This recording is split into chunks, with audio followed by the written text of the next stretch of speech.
కవిత ఏం చేస్తుంది ఇవాళ చెప్పబోతోందట. అందులో ఆమె ఎమ్మెల్సీ పదవికి రాజీనామా చేస్తుంది. అలాగే తెలంగాణ భారతీయ రాష్ట్ర సమితి అని టీబీఆర్ఎస్ అని పెడుతుంది, లేకపోతే టీబీజేపీ అని పెడుతుంది. ఇట్లాంటి రకరకాలు ఎవరి ఊహలు వాళ్ళు ఈ టైంలో ఏం పెట్టినా ఏం చెప్పినా ఏదో ఒకటి ఏమో గాల్లో రాళ్ళేయడం. ఆమె ఆలోచన ఏంటనేది ఆమె చెప్తుంది. మరి కాసేపట్లో స్పష్టమవుతుంది. ఒకటి ఇప్పుడు దీంట్లో ఒక భారీ కంపారిజన్స్ తెచ్చేశారు. ఇలా మహిళా నాయకురాళ్ళు ఇంతకుముందు ఆవిడెవరు మమతా బెనర్జీ, జయలలిత ఇట్లాంటి వాళ్ళు అందరు సక్సెస్ అయిపోయారు. అదే తరహాలో ఇప్పుడు ఇక్కడ ఉంటుందేమో అన్నటువంటిది.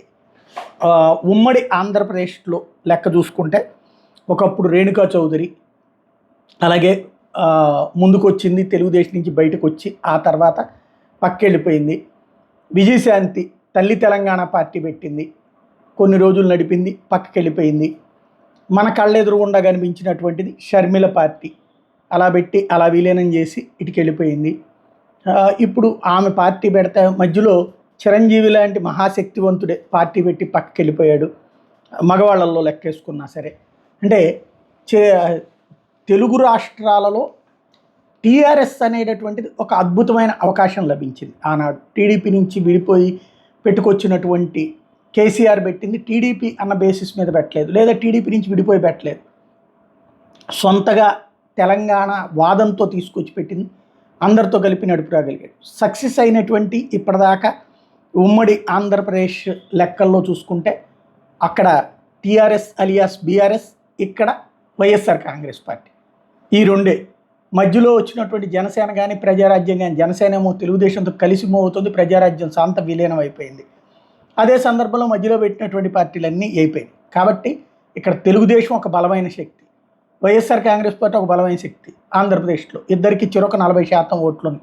ఆ పైన కలుపుకునేటటువంటి దాని మీద ఆధారపడి రాజకీయం నడుస్తుంది. తెలంగాణలో చూసుకుంటే బీఆర్ఎస్ ఒక బలమైనటువంటి శక్తి, మొన్న కూడా 39 వచ్చినాయి.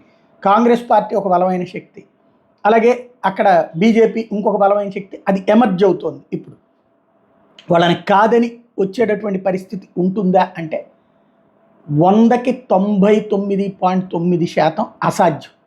జస్ట్ ఒక ఆస్పెక్ట్కి పనికొస్తుంది. బీఆర్ఎస్లో నుంచి బయటకు పోయేవాళ్ళు బీజేపీకో కాంగ్రెస్కో బలం కాకుండా వాళ్ళు కవిత పార్టీలో చేరడానికి అవకాశం. బట్ అది కూడా అంత సులభమేమీ కాదు. One of the Sharmila party లాగా అవుతుందా? ఇప్పుడు సంపాదించుకున్నటువంటి డబ్బులు ఏది, అన్న అధికారంలో ఉండగా ఇచ్చిన డబ్బులన్నీ ఖర్చు పెట్టుకుంది షర్మిల. అయిపోయాక ఇప్పుడు కాంగ్రెస్లో చేరి వాళ్ళని తిట్టిపోస్తుంది. అట్లాగే ఈమె కూడా రేపొద్దున ముందు పార్టీ పెట్టి తన సత్తా ఏంటో తెలుసుకుని ఆ తర్వాత కాంగ్రెస్లో, తెలంగాణ కాంగ్రెస్లో చేరుతుందా చూడాలి.